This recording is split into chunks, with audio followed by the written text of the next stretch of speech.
مسلم خراسانی نے اس کا ایک غلام تھا، تو اس نے اس کو کہا کہ مختلف رنگ کے کپڑے دیے تم پہن لو، تو اس کی طرف دیکھتا تھا. جب اس نے بلیک کپڑا پہنا ہے تو اس نے کہا یہ سب سے زیادہ ہیبت اسی میں ہے کہ اس میں انسان بلیک کپڑا پہنتا ہے ایک فوج، تو سامنے والے اس سے خوفزدہ ہوتے ہیں. تو پھر اس نے اپنے سارے فوج کو حکم دیا کہ تم بلیک ٹربن اور بلیک کپڑے پہنو. تھوڑا سا اور فروغی مسائل میں شیعہ کے حوالے سے بات کری جاتی ہے. کڑے اور کلاوے یہ لوگ پہنتے ہیں، اس کے بارے میں اکثر ہم سے سوال پوچھے جاتے ہیں، تو آپ اس کے بارے میں کیا کہنا چاہتے ہیں؟ یہ کڑا کو یہ کوئی حکم نہیں ہے اسلام میں. یہ جو لوگ آزادار لوگ ہیں یہ اس لیے پہنتے ہیں کہ ہمارے جو چوتھے امام ہیں، امام حسین علیہ الصلوۃ والسلام کے فرزند حضرت امام زین العابدین سید الساجدین سلام اللہ علیہ، ان کو ہاتھوں میں ہتھکڑیاں لے کر ان کو کربلا سے کوفہ اور کوفہ سے شام لے کے گئے تھے بنی امیہ کی فوج، یزید کی فوج. تو اس کی یاد میں بعض لوگ پہنتے ہیں. یہ کوئی حدیث نہیں ہمارے پاس کہ آپ پہنا کریں، لیکن بعض لوگ اسی کی میموری. وہ تو نیگیٹو ایسپیکٹ ہے نا اس حوالے سے، تو وہ تو نیگیٹو ایسپیکٹ ہوا نا، یعنی ہم نہیں بولتے ان کی غلط کام ہوا تھا. اہل بیت علیہ السلام کی مظلومیت کو، ان کی تنہائی کو ہم نہیں بھولیں گے کبھی. جو اہل بیت علیہ السلام پہ ہوا ہے، جو مسلمانوں نے کیا اہل بیت علیہ السلام، ہم کہہ رہے ہیں اس کو نہیں بھولیں، ہم نہیں بھولیں گے اس کو، ہم فراموش نہیں ہونے دیں گے وہ کہ ان کے ساتھ کیا ہوا ہے.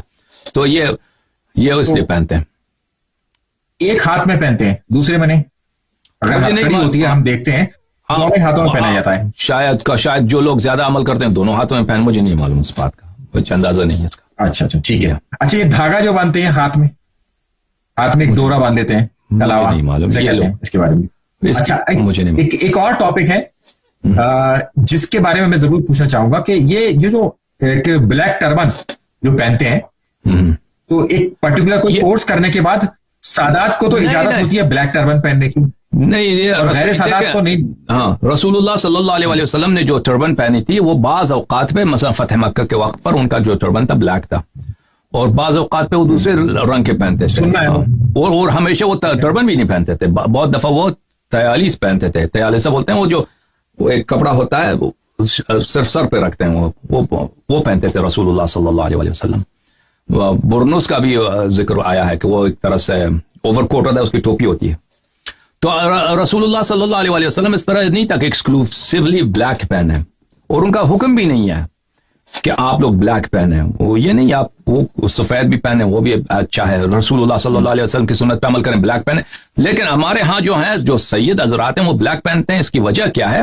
یہ کوئی شرعی حکم نہیں ہے کہ کوئی حدیث ہے کہ جو رسول پاک صلی اللہ علیہ وسلم کے نسل کے افراد ہیں یہ بلیک پہنے. یہ کوئی حدیث نہیں ہے، روایت نہیں ہے. اور اس طرح بھی نہیں ہے کہ علماء کو ٹربن پہننا چاہیے، عام لوگوں کو نہیں پہننا چاہیے. اس طرح بھی کوئی حکم نہیں.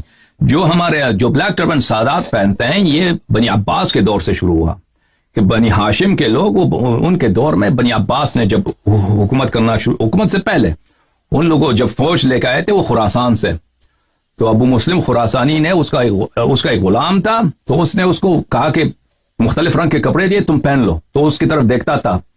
جب اس نے بلیک کپڑا پہنا ہے تو اس نے کہا یہ سب سے زیادہ ہیبت اسی میں ہے کہ اس میں انسان بلیک کپڑا پہنتا ہے ایک فوج، تو سامنے والے اس سے خوفزدہ ہوتے ہیں. تو پھر اس نے اپنے سارے فوج کو حکم دیا کہ تم بلیک ٹربن اور بلیک کپڑے پہنو. تو ان کی جو فوج خراسان سے آئی ہے اور انہوں نے بنی امیہ کو شکست کے بعد دیگرے دیے، بھائی ہم شکست، یہاں تک کہ انہوں نے شام فتح کیا، ان کے دارالخلافہ پہ گئے تھے، ان کو قتل عام کیا تھا شام میں، اور آخری جو ان کا خلیفہ تھا وہ پسپا ہو گیا، بھاگ گیا تھا، پھر اس کو پکڑ کے اس کو ذبح کیا گیا تھا. تو یہ اس زمانے سے یہ ان لوگوں کی جو علامت تھی، ان لوگوں کا جو یونیفارم تھا بلیک، بالخصوص بلیک ٹربن. تو اس کے بعد بنی عباس کے جتنے خلفاء تھے وہ اس بات کا خیال رکھتے تھے کہ وہ بلیک ٹربن نہیں یاد سے جانے دیتے تھے. اور لازمی بات ہے وہ خاندانی بادشاہت تھی ان کے جتنے شہزادے دے فوج کے سردار تھے وہ بلیک پہنتے تھے. تو بنی ہاشم بھی اسی میں چل گئے کہ ہم بھی اسی خاندان میں سے ہیں، جو سادات ہیں کہ ہمارے چچا زاد بھائی ہیں. تو اس کے بعد جو ہے شروع ہو گئے بنی عباس کے دور سے، کہ حالانکہ ائمہ طاہرین علیہ السلام نے اس کی رغبت نہیں دی ہے. تو ہمارے علماء کے ہاں جو رواج ہے، جو یونیفارم ہے، ہاں یہ بنی عباس کے دور کی ایک یادگار ہے، وإلا اس کی کوئی شرعی جواز نہیں ہے. نہیں. اچھا کچھ لوگوں کو وہ وائٹ پہناتے ہیں، وہ جو سادات ہی بلیک پہن سکتے ہیں. ہاں سادات بلیک پہنتے ہیں. غیر سید جو ہے میں اس کے بارے میں سوال پوچھنا چاہتا ہوں. عرض یہی کر رہا ہوں کہ یہ وہ بنی عباس کی ہے نا. بنی عباس جو تھے بلیک, اس کا کوئی شرعی حجت نہیں اس کے حوالے. نہیں یہ کسٹم ہے وہ پرانے زمانے سے. بنی عباس کی حکومت بس انہوں نے بنا رکھا ہے. 400-500 سال چلی ہے نا, اس زمانے سے رہی ہے یہ بات, ابھی تک یہ ہمارے یہاں جاری ہے. بس ان لوگوں نے یہ بنا لیا ہے, آپ کو یہ کہنے کا مطلب ہے ایسا کوئی اصل میں دین ہاں ان لوگوں نے اپنا یہ کہ شریعت سازی کرنے کی کوشش کری ہے, اپنا لیا ہے. ہمارے علماء نے جو ہے وہ ایک سنت جو بنی عباس کا ہے اس کو اپنا لیا ہے, ان لوگوں نے کنٹینیو رکھا ہے آج تک. یہ سادات کو بلیک اور غیر سادات کو وائٹ. جی ہاں تو اور سادات اگر غیر سادات اگر کوئی وائٹ پہنے تب مطلب بلیک پہن کوئی منع نہیں ہے, لیکن وہ اگر آپ مذہبی شہروں میں جائیں پہنتے ہوئے نہیں دیکھا. اگر بعض لوگ پہنیں گے وہ, لیکن اگر مذہبی شہروں میں مذہبی گیدرنگ میں اگر آپ سید نہیں ہیں اور بلیک پہنے تو اس کو بہت کہیں گے کہ یہ دیکھیں نقلی سید بنا ہے, تانے ملے گے آپ کو. ہاں اچھا